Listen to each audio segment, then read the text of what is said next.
UFC Fight Night, Vettori versus Dolidze 2. The Apex is really apexing. We have a pretty underwhelming card here. Definitely some fun matchups sprinkled in here. Let's get into it. First off is Yuneisy Duben taking on Carli Judice. Judice, looking at the record, I see 3-2.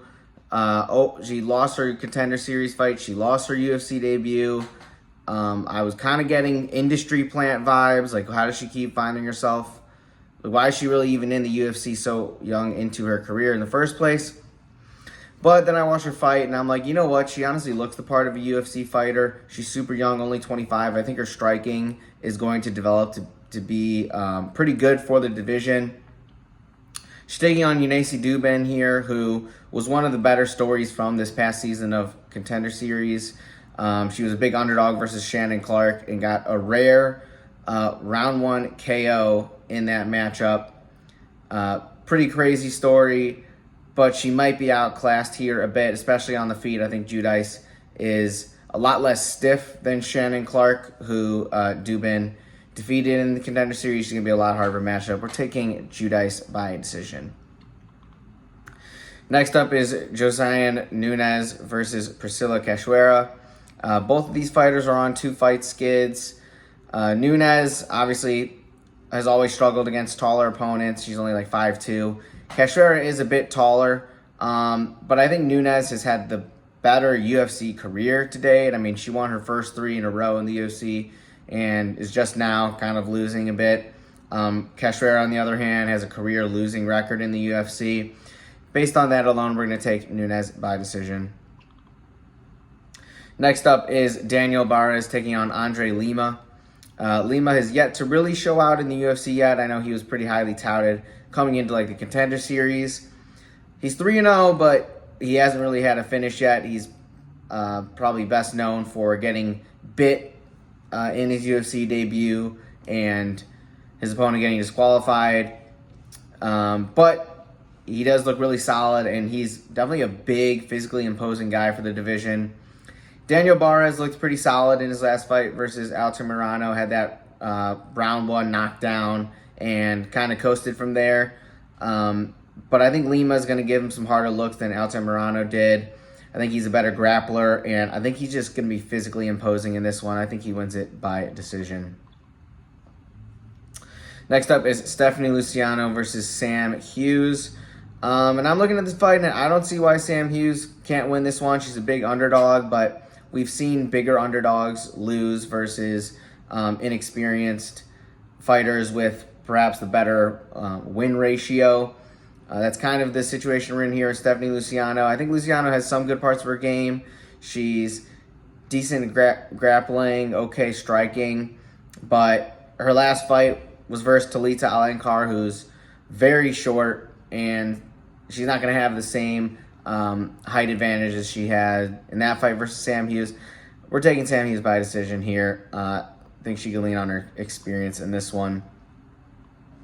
Carlos Vera versus Josias Musasa is up next. Musasa had his first decision, not just decision win, but fight that went to a decision in his Contender Series fight. It was a pretty close fight in that one. I mean, we saw him struggle with the grappling a bit. We saw him tire out, which is to be expected of a guy who's never been in that deep in a fight before. But we also saw some of the tools that got him to that point as well. Like, if he lands, these guys feel it. You could tell his opponent in that fight was definitely feeling the power on several occasions. Vera, I definitely think, could play spoiler in this one if he can drag the fight later on and then maybe find a submission. But it's going to be tough to survive the first, 5-6 minutes in there with Musasa, who's so long, so powerful. We're taking Musasa by round 1 KO versus the older Carlos Vera. Next fight is SuYoung You taking on AJ Cunningham. AJ Cunningham's last fight was versus Ludovic Klein, who I think is definitely like a dark horse, one of the better fighters in the lightweight division. And just under 24 hours ago, he weighed in at bantamweight. So pretty crazy. You don't really see people dropping 2 weight classes in one fight like this. So definitely making a significant career change there. But, and it's easy to see, I guess, kind of why he was looking to switch things up. I mean, things were not working. He got destroyed in that Ludovic Klein fight. SuYoung You, on the other hand, had a pretty solid fight in his debut. He looked good, grappling, showed some good offense off the cage. I just am not sure how well Cunningham will hold up after cutting all that weight. I don't know. It just doesn't feel like he's naturally a guy who's going to be this small. SuYoung You is going to be shorter in stature, but I think he's going to have a lot better gas tank. And he's just had a lot more career success overall. We're taking SuYoung You by decision. Next up is Waldo Cortes-Acosta taking on Ryan Spann. And this fight is in the heavyweight division after Spann has moved up since spending the majority of his UFC career at light heavyweight.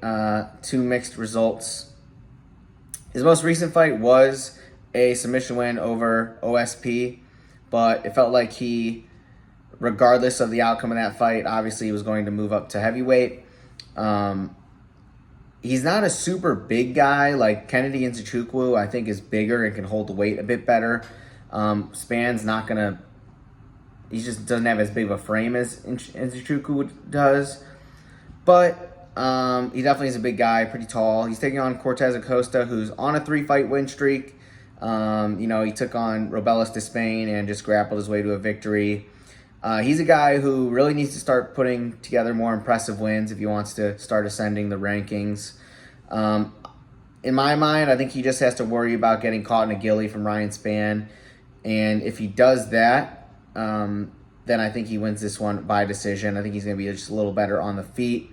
And the guy knows, how to just win rounds. So Cortes-Acosta by decision is the pick. Next up is SeungWoo Choi versus Kevin Vallejos.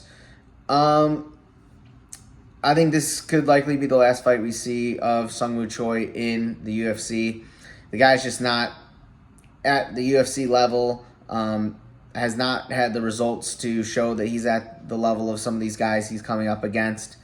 And he's got a really tough opponent here in Kevin Vallejos, who's young, hungry, and super powerful. He's fast.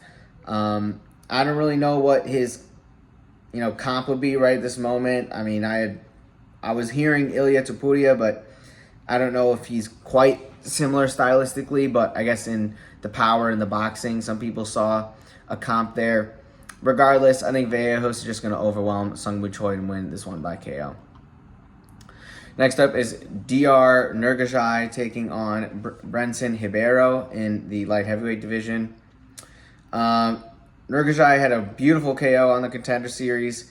High kick, put his opponent out.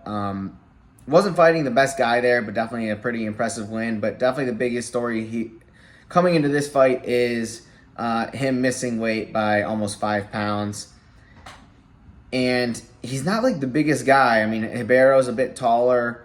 Ryan Spann, it was like 6'5". I think this guy's only 6'2". He's just like thick, So just really bad luck for him. Bad luck for the UFC that they haven't done enough to have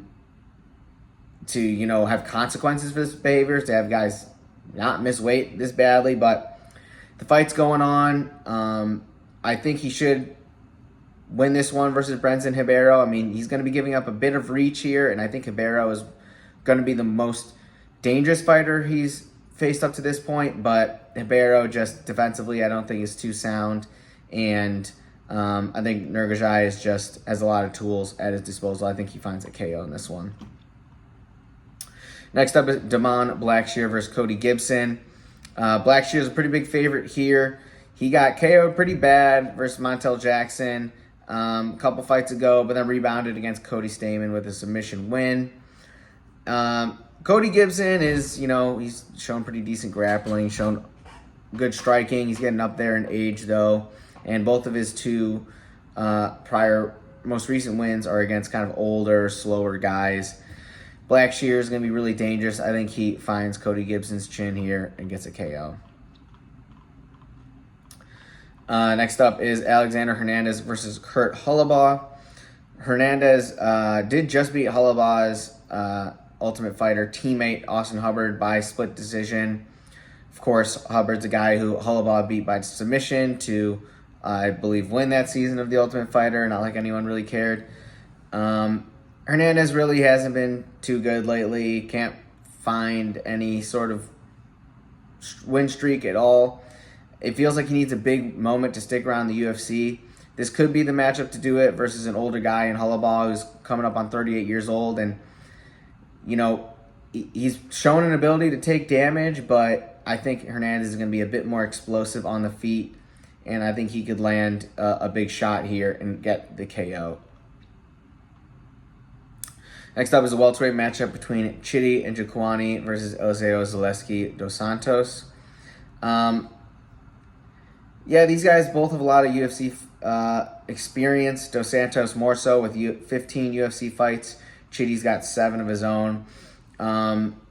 Speaking of weight cuts, Chidi also missed weight here. It was only by a pound or so. For me, the biggest thing here is just Chidi's gas tank has always been an issue, even when he was fighting at 185 and not as physically depleted. And I just can't see that getting any better at welterweight, where he's cutting more weight, sucking down to make 170. I think Zaleski is going to be the lot fresher guy in the later rounds here, and I think he recognizes that and is going to save enough energy to put Chidi away in the 3rd round. So we're taking Dos Santos by round 3 KO. Then finally, we have our main event. It is Marvin Vettori versus Roman Dolidze. It's the matchup that I didn't ask for. I doubt you asked for watching this video. I guess the first fight was pretty close. My opinion was that Vettori pretty comfortably won. Like, I would never think to call that a robbery, but sure, also see that it was a pretty close fight. Neither of these guys really feels like a legitimate contender. Like, Vettori had his chance versus Izzy, and he shot for a takedown down like 5 rounds to 0. So that tells me all I really need to know. Dolidze has been the more active guy as of late, for what it's worth. He's won 2 in a row versus Anthony Smith and Kevin Holland. But Vettori, I think, is a pretty tough matchup here because he's a tough guy to take down. And I don't think Dolidze has the striking arsenal to win this one on the feet.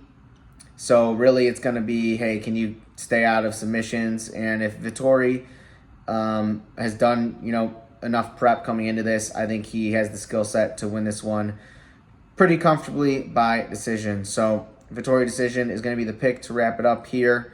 Thank you for watching. We'll catch you on the next one.